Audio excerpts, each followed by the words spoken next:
Siyabonga kwakuhlela emeli bambeje bakuhlela lokho kushilo esizothatha njengoba kunjalo because ngicabanga ukuthi ubaba uMbeje ucele ngokubhekuthemba ukuthi imithetho yala ekhaya uyayazi.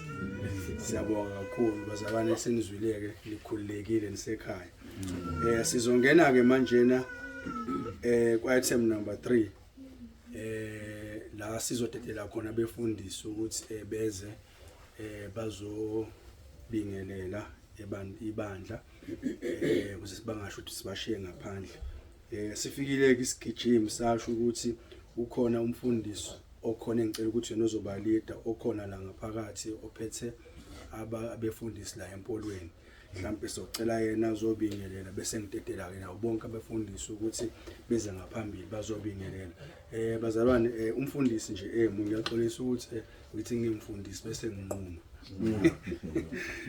Ngisocela ukuthi umfundisi ngoba loseludo uhlelo lethu ngizocela mhlawumbe nje umfundisi simnike nje 3 minutes ebingelele esho lokho afisa ukukusho ebese ehlala phansi athethe nabanye. Uqala ngalo mfundisi engimshilo esithe ukulawa wasempolweni uphethe abefundisi then bese belandela ke nabanye. Siyocela ke ngenxa ukuthi inkonzo yethu namhlanje iyaqoshwa. Siyocela uma umfundisi ezala ngaphambili azisho igama lakhe, azisho isibongo sakhe ukuze kube lula nalabo abenza lo msebenzi lona ukusenzela lokho okuqoshwayo ukuthi bakwazi ukuthatha ama records. Ngizodedela lo hlelo ke lelo njengamanje 3 minutes bazalwane. Mase ngizocupha iwash mase ngibona sengisukuma kobe ukuthi usuku weqile ku 3 minutes kodwa ngifisa ukuthi ngisukume ngimisa umfundisi. Ngiyacabanga ukuthi abefundisi bazokwenza lokho uNkulunkulu abathume khona.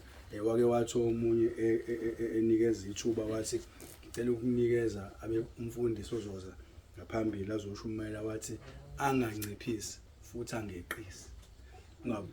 Umfundisi ngamazwi eqonda ukuthi ungakhulumi imizwa yakho ukhulume lokho uNkulunkulu akuthume khona. Ngizodedela lo thuba ke njengamanje bazalwane. Oh yebo Jesu, Jesu ngiyakuthanda.